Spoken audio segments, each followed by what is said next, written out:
മാന്യസദസ്സിന് വന്ദനം.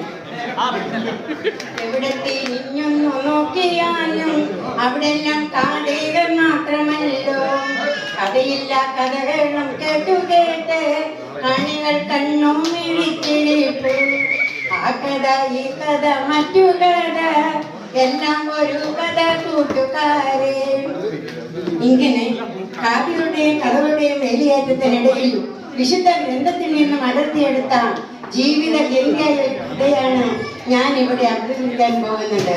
എൻ്റെ കഥയുടെ പേര് യാക്കോബിന്റെ കിണർ.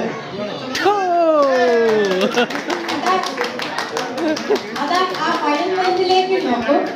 പെണ്ണുങ്ങൾ വെള്ളം നിറച്ച കൊളുവും തലയിലേക്ക് നിരനിരയായി നടന്നു പോകുന്നു. സമരിയായിലെ സിക്കാർ എന്ന ഗ്രാമത്തിന് മുഴുവൻ ദാഹജലം നൽകുന്ന കിണർ യാക്കോബിന്റെ കിണർ. ആഴത്തിൽ കിണറല്ലോ.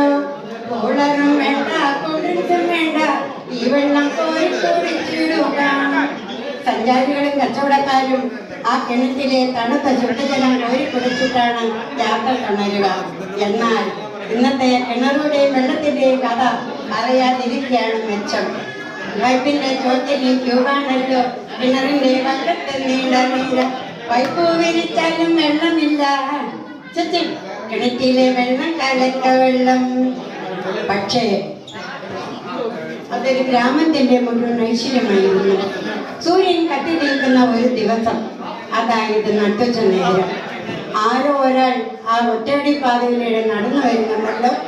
ഓളോളം ഇറങ്ങി ചുടക്കിട തലമുടി, തീഷ്ണമായ കണ്ണുകൾ, ഒത്ത ഉയരം, ആരെയും ആകർഷിക്കുന്ന മുഖഭാവം. ഒരു യുഗത്തിനല്ലേ അത്? അദ്ദേഹമാണ് നമ്മുടെ കഥയിലെ നായകൻ. നസ്രത്തിലെ യോസഫിന്റെയും മേരിയുടെയും പുത്രൻ യേശു. മാനത്തു മഴവിൽ കുലച്ചതാണോ, പാലോടിച്ചതാണോ,